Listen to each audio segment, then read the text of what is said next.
പ്രശാന്തേട്ടാ, good morning. Good morning. Chhatrapati Shivaji മഹാരാജിൻ്റെ കാലത്ത് നിർമ്മിക്കപ്പെട്ടു എന്ന് കരുതപ്പെടുന്ന ഒരു ക്ഷേത്രം, ഒരു കോട്ട, അതിപ്പോൾ ക്ഷേത്രം തന്നെയാണ് എന്ന് കോടതി തന്നെ വിലയിരുത്തിയിരിക്കുകയാണ്. കഴിഞ്ഞ ഒരുപാട് വർഷങ്ങളായിട്ട് ഇതുമായി ബന്ധപ്പെട്ടുള്ള കേസ് തുടർന്നുകൊണ്ടിരിക്കുകയാണ്. ഏതാണ്ട് 48 വർഷമായിട്ട്. അത് മസ്ജിദായിട്ടായിരുന്നു അത് തുടർന്നിരുന്നത്. എന്നാൽ 1971 ഈ കേസ് ആരംഭിക്കുന്നത് ഇതൊരു ക്ഷേത്രമാണെന്നും ഇത് ഞങ്ങൾക്ക് തിരിച്ചു വേണമെന്നും അവകാശപ്പെട്ടുകൊണ്ടാണ്. അതിനാണ് ഇപ്പോൾ അന്തിമമായിട്ടൊരു വിധി ഉണ്ടായിരിക്കുന്നത്. തീർച്ചയായിട്ടും ഇത് താനെയിലാണ് ഈ പറയുന്ന കോട്ട സ്ഥിതി ചെയ്യുന്നത്. മുംബൈയിൽ, മഹാരാഷ്ട്രയിൽ താനെ ജില്ലയിലാണ്. അവിടെ 1971 മുതൽ ഈ തർക്കം നിലനിൽക്കുകയാണ്. ഇത് ഛത്രപതി ശിവാജി മഹാരാജാവിൻ്റെ കാലത്ത് നിർമ്മിച്ചൊരു കോട്ടയാണ്. ഇപ്പോൾ എല്ലാം നമുക്കറിയാം, ഈ സാധാരണ ക്ഷേത്രങ്ങൾക്ക് ചുറ്റുമായിട്ടാണ് കോട്ട നിർമ്മിക്കപ്പെടുന്നത്. ഈ അമ്പലങ്ങൾക്ക് ചുറ്റും. നമ്മളെ പത്മനാഭസ്വാമി ക്ഷേത്രം അതിൻ്റെ ഏറ്റവും നല്ല ഉദാഹരണമാണ്. കാരണം എന്താണെന്ന് വെച്ചാൽ ഈ അമ്പലത്തിനുള്ളിൽ അളവറ്റ, അതൊരു വലിയ ഖജനാവ് പോലെയാണ്, അളവറ്റ നിധിശേഖരം ഉണ്ടാവും. ഇത് സംരക്ഷിക്കാനാണ് ഈ കോട്ട നിർമ്മിക്കുന്നത്. അപ്പോൾ പ്രാചീന കാലത്ത് നമ്മുടെ രാജ്യത്തെ മഹാരാജാക്കന്മാരെല്ലാം ഇങ്ങനെയാണ്. അവർ ഈ സ്വത്തുക്കൾ, അവരിപ്പോൾ ഈ രാജ്യങ്ങൾ തമ്മിൽ യുദ്ധം ഉണ്ടാവും ഒക്കെ ചെയ്യും. അപ്പോഴെല്ലാം പിടിച്ചെടുക്കുന്ന സ്വത്തുക്കളും മറ്റുമൊക്കെ ഇതുപോലെ കൊണ്ടുവന്ന് ഒരു അവരുടെ ആ കുലദേവത എന്ന സങ്കല്പം ഉണ്ടാവും, അവിടെ സമർപ്പിച്ചിട്ട് അതിൽ നിന്നെടുത്താണ് രാജ്യം ഭരിക്കുന്നത്. അവർ സ്വകാര്യ സ്വത്തായിട്ട് അതിനെ ഉപയോഗിച്ചിരുന്നില്ല എന്നുള്ളതാണ് പണ്ടത്തെ. അത് മറ്റൊരു ചരിത്രമാണ്. നമുക്ക് അതിലേക്ക് പോകുന്നതിന് മുമ്പ് ഇത് ഛത്രപതി മഹാരാജാവിൻ്റെ കാലത്ത്, ശിവജി മഹാരാജാവിൻ്റെ കാലത്ത് നിർമ്മിച്ചതാണ് ഈ കോട്ട. അറിയാലോ, അദ്ദേഹവും മുഗളന്മാരുമായിട്ടുള്ള യുദ്ധവും കാര്യങ്ങളും ഒക്കെ നമ്മൾ കേട്ടിട്ടുണ്ട്. അപ്പോൾ ആ കോട്ടയ്ക്കുള്ളിൽ ഒരു ദുർഗ ക്ഷേത്രം, അതിനെ ദുർഗാഢി എന്നാണ് പറയപ്പെടുന്നത്. ആ കോട്ടയുടെ ഒരു കാവൽ ദേവതയായിട്ടാണ് അതിനെ സങ്കല്പിച്ചിരിക്കുന്നത്. അങ്ങനെയുള്ള ആ ക്ഷേത്രത്തെക്കുറിച്ച് ഒരു തർക്കമുണ്ടായി. അത് പിന്നെ ഒരു മുസ്ലിം ആരാധനാലയം, പള്ളി ആണ്, മസ്ജിദാണ് എന്നുള്ള വാദമാണ് ഉണ്ടായിരുന്നത്. പക്ഷേ അത് 1971 അത് അവിടെ ക്ഷേത്രം ഉണ്ടെന്ന് അന്നത്തെ ജില്ലാ കളക്ടർ അത് വ്യക്തമാക്കിയിരുന്നു. അദ്ദേഹം അത് പറഞ്ഞതിന് ശേഷം കേസ് കോടതിയിലെത്തി.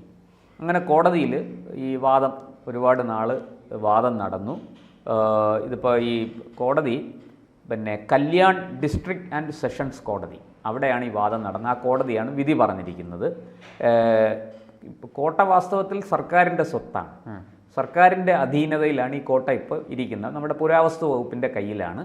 അതിൻ്റെ അകത്താണ് ഈ അമ്പലം വരുന്നത്, ഈ ക്ഷേത്രം അഥവാ ഈ അമ്പലം വരുന്നത്. എന്തായാലും 71 ഈ കേസ് തുടങ്ങി മുന്നോട്ട് പോയി. ഇത് ഈ ഒരു കൂട്ടരിത് ക്ഷേത്രമാണെന്നും അമ്പലമാണെന്നും മറ്റൊരു കൂട്ടരിത് പള്ളിയാണെന്നും വാദിച്ചുകൊണ്ടിരുന്നു. അങ്ങനെ ഇതൊക്കെ പരിശോധിച്ചപ്പം ഇതിൻ്റെ ഘടനയും മറ്റ് നിർമ്മിതികളുണ്ടല്ലോ, ഇതെല്ലാം ഒരു ക്ഷേത്രത്തിന് യോജിച്ച, അമ്പലത്തിന് യോജിച്ചതാണെന്ന് കണ്ടെത്തുകയായിരുന്നു. അവിടെ വിഗ്രഹങ്ങൾ സൂക്ഷിക്കാനുള്ള ഗർഭഗൃഹം പോലെയുള്ള ഇത്, ശ്രീകോവിൽ, ഇതൊക്കെ ഉണ്ട് അതിന്. ഇപ്പോൾ പള്ളിയിലാണെങ്കിൽ അങ്ങനെ ഉണ്ടാവില്ലല്ലോ, മസ്ജിദിലാണെങ്കിൽ അങ്ങനെ ഉണ്ടാവില്ലല്ലോ. അപ്പോൾ അത്തരം നിർമ്മിതികളും അതിൻ്റെ ഘടനയെയും എല്ലാം പരിശോധിച്ചിട്ടാണ് കോടതി പറഞ്ഞത് ഇത് അമ്പലമാണ്, ഇത് പള്ളിയല്ല. അപ്പോൾ ഇത് വഖഫ് ആക്കണം എന്നും പറഞ്ഞാണ് അവർ വലിയ രീതിയിൽ ഈ പള്ളി കമ്മിറ്റിക്കാർ കേസുമായിട്ട് മുന്നോട്ട് പോയത്. പക്ഷെ അത് വഖഫ് അല്ല, അത് ഒരു ഹിന്ദു ക്ഷേത്രം അഥവാ അമ്പലമായിട്ട് തന്നെ അത് തുടരും. അതിൽ തെളിവുകൾ കൃത്യമാണ് എന്ന് കോടതി വിധി പറഞ്ഞു. മാത്രമല്ല, വളരെ വ്യക്തമാണ്, ഛത്രപതി ശിവാജി മഹാരാജാവിൻ്റെ കാലത്ത് നിർമ്മിക്കപ്പെട്ട ഒരു കോട്ടയിൽ ആ കോട്ടയുടെ കാവൽ ദേവതയായിട്ട് ദുർഗയെ, അദ്ദേഹം ദുർഗ ഉപാസകനായിരുന്നു, ദുർഗ ഭക്തനായിരുന്നു ഛത്രപതി ശിവാജി മഹാരാജ്. അദ്ദേഹം കാളി ഭക്തനായിരുന്നു, ശിവഭക്തനായിരുന്നു. ഇതൊക്കെ ചരിത്രത്തിലുള്ള കാര്യമാണ്. അങ്ങനെയാണ് കോടതി അവസാനം തീരുമാനത്തിലെത്തിയത്. ഞാനതിൻ്റെ കുറച്ച് വിശദാംശങ്ങൾ പറയാം. ഇത് ഹിന്ദു മഞ്ച് പ്രസിഡന്റ്, അദ്ദേഹമാണ് ഈ ഹർജിക്കാരൻ, ദിനേശ് ദേശ്മുഖ്. അദ്ദേഹമാണ് ഹിന്ദു സംഘടനകൾക്ക് വേണ്ടി കോടതിയിൽ പോയത്. ഇപ്പുറത്ത് പിന്നെ ഈ വഖഫ് ബോർഡിലേക്ക് മാറ്റണമെന്നാവശ്യപ്പെട്ട് മുസ്ലിം സമുദായത്തിൽ നിന്നുള്ളവരും വന്നിരുന്നു. ഈ എന്താ പറയണ്ടേ, ഈ പരിശോധനയിൽ, നമ്മുടെ പുരാവസ്തു വകുപ്പിൻ്റെ തന്നെ പരിശോധനയിലാണ് ഈ കാര്യങ്ങൾ വ്യക്തമായത്. എന്തായാലും ഇപ്പോൾ ഒരു സമാധാനപരമായി അവിടെ വേറെ വഴക്കോ ബഹളമോ സംഘർഷമോ ഒന്നും ഉണ്ടായിട്ടില്ല. രണ്ട് വിഭാഗങ്ങൾ തമ്മിൽ ഇതിൻ്റെ പേരിൽ കലാപം ഉണ്ടാക്കുക, ഇപ്പോൾ സംഭാലിലൊക്കെ നടക്കുന്നത് പോലത്തെ ഇഷ്യൂസ് ഒന്നും അവിടെ ഉണ്ടായിട്ടില്ല. തികച്ചും സമാധാനപരമായിരുന്നു. കാരണം എല്ലാവർക്കും അറിയാം ഇതെന്താണ്. ഏതോ കാലത്ത് എങ്ങനെയോ അവിടെ ഈ പറഞ്ഞതുപോലെ സൈന്യത്തിൽ മുസ്ലിങ്ങളും ധാരാളം ഉണ്ടായിരുന്നു ഛത്രപതി ശിവജിയുടെ സൈന്യത്തിൽ. ഈ മുഗളന്മാരെ എതിർക്കാനായിട്ട് മഹാരാഷ്ട്രയിലെ മുസ്ലിങ്ങൾ ഇദ്ദേഹത്തിൻ്റെ കൂടെ നിന്ന് മുഗളരെ എതിർത്ത ചരിത്രമൊക്കെ ഉണ്ട്. അപ്പോൾ അവർ എന്തോ ഇവിടെ ആരാധന നടത്തിയിരിക്കും. പൊതുവേ ഈ പട്ടാളക്കാർ ഈ യുദ്ധത്തിനൊക്കെ പോകുന്നതിന് മുമ്പ് ഈ ക്ഷേത്രങ്ങളും എല്ലാ ആരാധനാലയങ്ങളിലും പോയി അവർ പ്രാർത്ഥന നടത്തുകയും അവരുടേതായ രീതിയിൽ ചില ആചാരങ്ങൾ അനുഷ്ഠിക്കുകയും ചില നേർച്ച കാഴ്ചകൾ നടത്തുകയൊക്കെ ചെയ്യും. ഇതൊക്കെ നമ്മുടെ ചരിത്രത്തിലുണ്ട്. അങ്ങനെ എന്തോ വന്നതാണ്. കുറച്ച് മുസ്ലിങ്ങളും അവിടെ ആരാധിച്ചിരുന്നു. അവർ നമാസ് ചെയ്യുകയോ മറ്റോ ഉണ്ടായിരുന്നിരിക്കാം. നമുക്ക് നേരിട്ട് അറിഞ്ഞിട്ട് അതിൻ്റെ വിശദാംശങ്ങളൊന്നും വന്നിട്ടില്ല. പക്ഷേ ഇതൊക്കെ ചരിത്രത്തിലുണ്ട് ഇങ്ങനെയല്ല. അതിൻ്റെ ഭാഗമായിട്ടായിരിക്കാം ഈ അവകാശവാദം ഉയർന്നു വന്നത്. എന്തായാലും അവകാശവാദം ഒരു വലിയ സംഘർഷത്തിലേക്കോ ലഹളയിലേക്കോ ഒന്നും പോയിട്ടില്ല. അത് വളരെ സമാധാനപരമായിട്ട് ഇപ്പോൾ പരിഹരിക്കപ്പെട്ടു. എന്താണ് നഷ്ടപ്പെട്ടതോ അല്ലെങ്കിൽ തകർക്കപ്പെട്ടതോ ഒക്കെ വീണ്ടെടുക്കാനുള്ള നിതാന്ത പരിശ്രമം പല ഹിന്ദു സംഘടനകളും കഴിഞ്ഞ കുറേയധികം വർഷങ്ങളായിട്ട് നടത്തിക്കൊണ്ടിരിക്കുകയാണ്. ഏതാനും ഒരു 2-3 മാസങ്ങളായിട്ട് അത് തുടർന്നുകൊണ്ടിരിക്കുകയാണ്. അത് നമ്മൾ അജ്മീരിൽ കണ്ടു, സംബലിൽ കണ്ടു. അവിടെയൊക്കെ പിന്നീട് ഒരുപാട് ഹർജികൾ കോടതിയെ തേടിയെത്തി. അതായത് പലതും ക്ഷേത്രങ്ങളാണ്, പല മസ്ജിദുകൾക്കും താഴെ ക്ഷേത്രങ്ങളുണ്ട്, ശിവലിംഗമുണ്ടെന്ന് പറഞ്ഞുകൊണ്ട്. യഥാർത്ഥത്തിൽ അപ്പം ഇവിടെ ഒരു പ്രൈമായിട്ടുള്ളൊരു ഫോക്കസ് അപ്പം പല സംഘടനകൾക്കും നഷ്ടപ്പെട്ടു പോകുകയാണോ എന്നാണ് നമുക്ക് തോന്നുന്നത്. കാരണം RSS ചീഫായിട്ടുള്ള മോഹൻ ഭഗവത് തന്നെ പറഞ്ഞിട്ടുണ്ട്, നമ്മളെല്ലാ മസ്ജിദുകൾക്കും താഴെ ക്ഷേത്രമുണ്ടോ എന്ന് നോക്കേണ്ട ആവശ്യമില്ല. കാരണം ഒരു പ്രൈമായിട്ട് നമ്മൾ കൺസിഡർ ചെയ്യുന്നത് കാശി മധുരയാണ്. കാരണം രാം ജന്മഭൂമി തിരിച്ചു പിടിച്ചു. അപ്പം അതിലേക്ക് ഇനി എന്താണ് അതുമായിട്ട് ബന്ധപ്പെട്ട് പറയാനുള്ളത്? അത് വളരെ ഒരു അർത്ഥവത്തായ വളരെ പക്വതയുള്ളൊരു നിലപാടാണ് RSS സ്വീകരിച്ചിരിക്കുന്നത്. അദ്ദേഹം അത് ഈ മോഹൻജി ഭാഗവത് ഈ 2009 സർസംഘചാലകമായിട്ട് വരുന്നത്. അതിനും എത്രയോ വർഷം മുമ്പേ, ഏതാണ്ട് അതിനും ഒരു 20-30 വർഷം മുമ്പേ ഈ അയോധ്യ പ്രക്ഷോഭം തുടങ്ങുന്ന കാലത്ത് തന്നെ RSS പറഞ്ഞതാണ്, ഞങ്ങൾ ഈ തകർക്കപ്പെട്ട 40,000-50,000 ക്ഷേത്രങ്ങളെക്കുറിച്ചൊന്നും ഞങ്ങൾ പറയുന്നില്ല. ഞങ്ങൾക്ക് അയോധ്യയും മധുരയും കാശിയും തന്നേക്കും, ഞങ്ങൾ അതുകൊണ്ട് തൃപ്തരായിക്കൊള്ളാം എന്ന് RSS അന്ന് തന്നെ പറഞ്ഞിരുന്നതാണ്. അപ്പോൾ ഇപ്പോൾ ഗ്യാൻവാബി മസ്ജിദിൻ്റെ കാര്യം നമുക്കറിയാമല്ലോ, കേസ് നടക്കുകയാണ്. അതിൻ്റെ ചില ചിത്രങ്ങളൊക്കെ പുറത്തു വന്നിട്ടുണ്ട്, സോഷ്യൽ മീഡിയയിലൊക്കെ അത് പ്രചരിക്കുന്നുണ്ട്. അപ്പോൾ ഇവിടെ ഇനിയിപ്പോൾ മധുരയും കാശിയുമാണ്. അയോധ്യ ശ്രീരാമൻ്റെതാണ്, മധുര ശ്രീകൃഷ്ണൻ്റെതാണ്, കാശി ശിവഭഗവാൻ്റെതാണ്. ഇതാണ് സങ്കല്പം.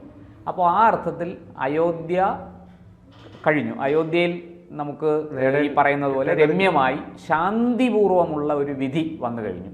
ആരെയും എന്താ പറയുക വേദനിപ്പിക്കാതെ എല്ലാവരെയും ചേർത്ത് പിടിച്ചുകൊണ്ട് പോകുന്ന ഒരു വിധിയാണ് അവിടെ വന്നിരിക്കുന്നത്.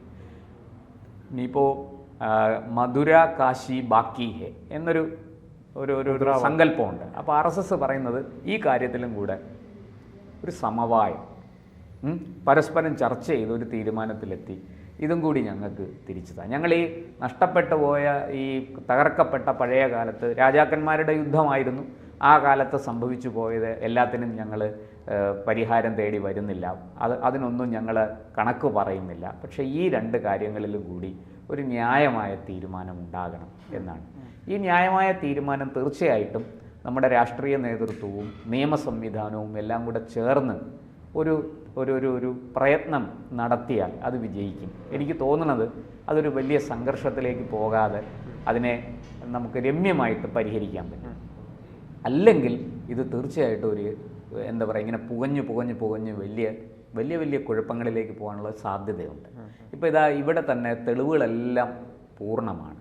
ഈ നമ്മുടെ ഈ ദുർഗാടി ഛത്രപതി ശിവജി മഹാരാജാവിൻ്റെ ഈ താനയിലെ ഈ കോട്ടയ്ക്കുള്ളിൽ ഇത് വളരെ കൃത്യമായിട്ട് തെളിവുകളും കാര്യങ്ങളും എല്ലാം ഉണ്ടായിരുന്നതുകൊണ്ട് കോടതിക്ക് എന്നിട്ടും 1/2 നൂറ്റാണ്ട് എടുത്തു. സമയം ഒരുപാട് പോവാണ്, സിവിൽ കേസാണ്. പക്ഷേ 1/2 നൂറ്റാണ്ട് കൊണ്ട് സംഘർഷമില്ലാതെ, ലഹളയില്ലാതെ, മനുഷ്യക്കുരുതികൾ നടക്കാതെ രമ്യമായിട്ടത് പരിഹരിക്കപ്പെട്ടു. 1991 പ്ലേസസ് ഓഫ് വർഷിപ്പ് ആക്ട്. അപ്പോൾ അതുമായി ബന്ധപ്പെട്ടിട്ടാണ് ഇതിനെതിരെ പലരും. കാരണം ഇത്തരം രീതിയിൽ ക്ഷേത്രം തിരിച്ചു പിടിക്കുന്നത് തെറ്റാണെന്ന് ആ നിയമത്തെ ചൂണ്ടിക്കാണിച്ചുകൊണ്ടാണ് പലരും എതിർക്കുന്നത്. ഇപ്പോൾ ഇന്ന് 12-ാം തീയതി അതുമായി ബന്ധപ്പെട്ടുള്ള ഒരു ഹർജി, അതായത് ഈ നിയമത്തിന് എത്രമാത്രം സാധുതയുണ്ടോ എന്ന് പരിശോധിക്കാനായിട്ടൊരു ഹർജി കോടതിയിലെത്തി. അതിനൊരു പ്രത്യേക ബെഞ്ചിനെ സുപ്രീം കോടതി രൂപീകരിച്ചു. അതുമായി ബന്ധപ്പെട്ടുള്ള വാദം ഇന്ന് മുതൽ ആരംഭിക്കുകയാണ്. അപ്പൊ എവിടത്തേക്കാണ് ഇതിലൂടെയൊക്കെ അല്ല, അത് നിയമപ്രശ്നമാണ്. ആ നിയമപ്രശ്നത്തിന് ഇതല്ലേ പരിഹാരമുള്ളൂ. പ്രത്യേക ബെഞ്ച് രൂപീകരിച്ച്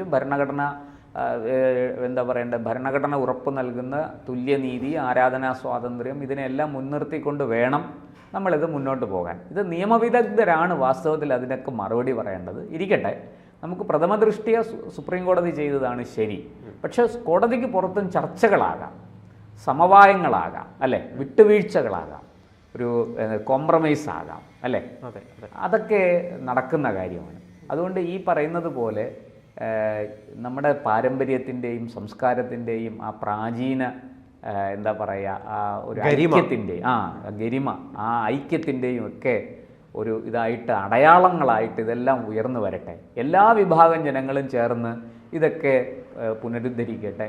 അതിൽ അവരവരുടെ മതസ്വാതന്ത്ര്യം സംരക്ഷിക്കാനുള്ള, ആരാധനാ സ്വാതന്ത്ര്യം സംരക്ഷിക്കാനുള്ള നീക്കങ്ങളുമായിട്ട് നമുക്ക് ഒത്തൊരുമിച്ച് വിട്ടുവീഴ്ചയോടുകൂടി പരസ്പരം അങ്ങോട്ടും ഇങ്ങോട്ടും കൊടുത്തും വാങ്ങിയും ഈ കാര്യം രമ്യമായി പരിഹരിക്കുന്നതാണ് നല്ലത്. കോടതിക്ക് പുറത്ത് നമുക്ക് നമ്മുടെ കയ്യിൽ തർക്കം വരുമ്പോൾ നമുക്ക് കോടതിയിലേക്ക് പോകാം. നമുക്ക് ആശിക്കാൻ കഴിയുന്നത് ഈ തിരിച്ചുപിടിക്കലുകൾ തീർത്തും ശാന്തിപരമായിട്ട്, അല്ലെങ്കിൽ അതൊരു കലാപത്തിലേക്കൊന്നും നയിക്കാതിരിക്കട്ടെ. അങ്ങോട്ടും ഇങ്ങോട്ടും ആ പരസ്പരം വെട്ടിക്കൊല്ലുകയല്ല വേണ്ടത്, വിട്ടുവീഴ്ചകളാണ് വേണ്ടത്. അങ്ങനെ മുന്നോട്ട് പോകട്ടെ എന്ന് നമുക്ക് ആഗ്രഹിക്കാം, അതിനുവേണ്ടി പ്രാർത്ഥിക്കാം. ശരി.